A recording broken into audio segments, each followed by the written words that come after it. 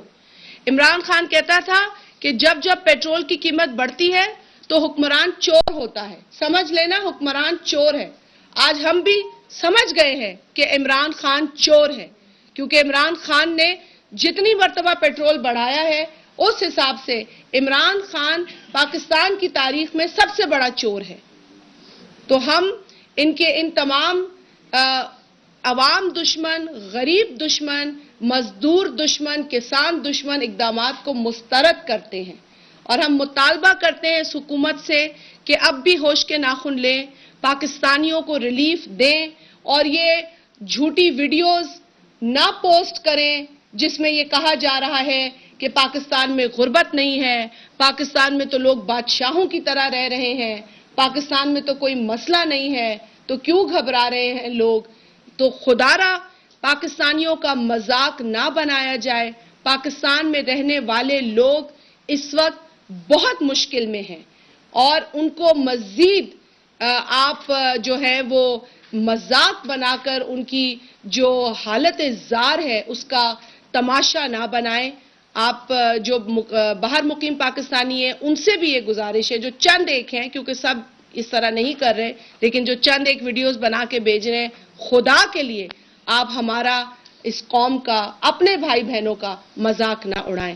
سلیم مانڈوی والا صاحب بھی بات کریں گے. نیب کے حوالے سے ہم نے بات آپ سے کرنی ہے کیونکہ اس وقت اکاؤنٹیبلٹی تو نظر نہیں آ رہی ہے. اکاؤنٹیبلٹی کے نام پر انتقام. جنرل کی بھی جو مدت بڑھائی تھی آرڈیننس کے ذریعے, وہ آرڈیننس ختم ہو گیا ہے اکتوبر کے اندر, اور آج بھی اس کی لیجسلیشن نہیں ہوئی ہے. تو غیر قانونی طور پہ پروسیکیوٹر جنرل بھی بیٹھے ہیں. سلیم مانوی والا صاحب کی کوششوں سے کچھ بڑے انکشافات جو ہیں وہ ہوئے ہیں اور اس پر بھی ہم بات کریں گے.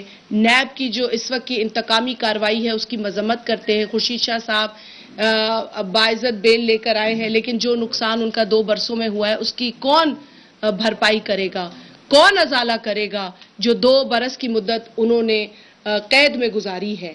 تو قید چاہے جیل ہو یا ہسپتال ہو, قید ہوتی ہے. اگر عمران خان کو لگتا ہے کہ اس کے ہاتھ میں لوگوں کی پگڑی اچھالنا ہے, لوگوں کی عزت اچھالنا ہے, تو وہ غلط ہے کیونکہ یہ اللہ کے ہاتھ میں ہوتا ہے. لیکن ہم اپنے کیسز کا مقابلہ کریں گے, کرتے آئے ہیں, کرتے رہیں گے. عمران خان کو چاہیے کہ وہ ڈیلیور کرے اور ہر مرتبہ اگر وفاقی حکومت سے آپ لوگ سوال کرتے ہیں ڈیلیوری پر تو وہ سندھ حکومت کا نام لیتے ہیں. سندھ حکومت ان قیمتوں کی, اس مہنگائی کی ذمہ دار نہیں ہے.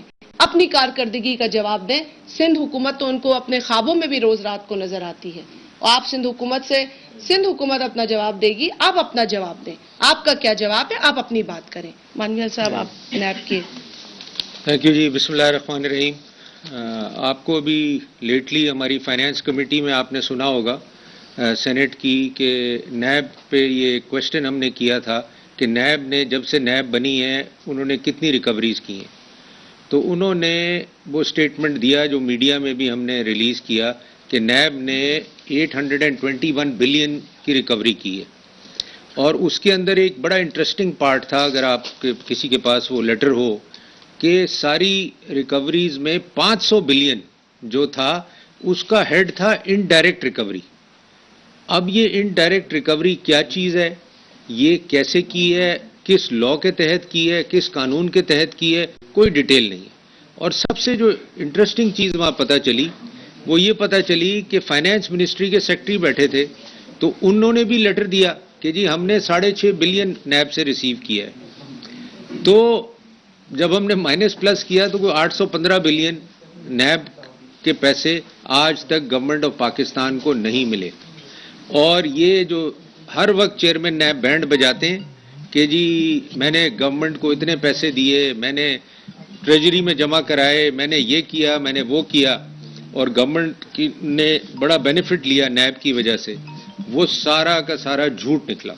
اور فائنانس منسٹری نے 2 دفعہ کنفرم کیا کیونکہ چیئرمین فائنانس کمیٹی طلحہ صاحب نے ان سے دوبارہ پوچھا کہ آپ یہ کہہ رہے ہیں کہ یہ پیسے آپ کو گورنمنٹ کے اکاؤنٹ ٹریجری میں جمع نہیں ہوئے.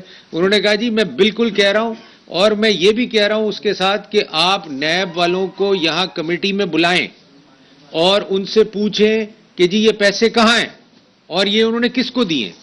تو یہ میں آپ کو ایک بات بتاؤں, یہ پاکستان کا اس سے بڑا سکینڈل میں نے اپنی پولیٹیکل لائف میں نہیں دیکھا کہ ایک ادارہ پیسے لے رہا ہے, ریکوریز کر رہا ہے, اور آج تک گورنمنٹ کی ٹریجری میں اس نے کوئی پیسہ نہیں جمع کرایا, اور آج تک کسی نے پوچھا نہیں اس سے کہ بھائی یہ پیسے کہاں ہیں اور یہ کہاں جمع ہو رہے ہیں. تو میں سمجھتا ہوں کہ اس کو انویسٹیگیٹ کرنا چاہیے, اور ہم نے ایک لیٹر لکھا ہے چیئرمین کمیٹی کو کہ ایک سب کمیٹی بنائی جائے اور وہ سب کمیٹی اس کو انویسٹیگیٹ کرے اور اس کو لوگوں کو بتائے کہ یہ 815 بلین روپے کہاں گئے. اور اس کا لبے لباب یہ ہے کہ نیب کا احتساب کون کرے گا, یہ ہے نیب کا احتساب. اب نیب بتائے کہ اس نے جو اربوں روپے چھپائے ہیں اور یہ جھوٹ بولا کہ ہم نے پبلک ایکسچیکر میں جمع کرائے, اور خود فائنانس منسٹری کی جانب سے یہ انکشاف کیا گیا میٹنگ کے دوران جو سلیم مانوی والا صاحب نے ابھی بیان کیا کہ ہمارے پاس جو رقوم ہے وہ یہ ہیں, لہٰذا جو نمبر نیب دے رہا ہے وہ ٹیلی نہیں ہو پایا. تو یہ کوئی 1 ارب یا 2 ارب کی بھی بات نہیں ہے. کیا ہے مانوی والا صاحب total number to be precise 815 billion 815 ارب روپے. 815 ارب روپے نیب بتائے جو ریکوری کے نام پر وہ دعویٰ کر رہے ہیں وہ پیسے کہاں ہیں. تو نیب کا احتساب کون کرے گا؟ ہم بار بار کہتے رہے ہیں, اس لیے نہیں کہتے کہ ہم کوئی پیپلز پارٹی ہیں, اپوزیشن ہے, اس لیے نہیں کہتے کہ نیب کی کارروائیاں جو ہیں وہ قابل مذمت اور قابل اعتراض ہیں.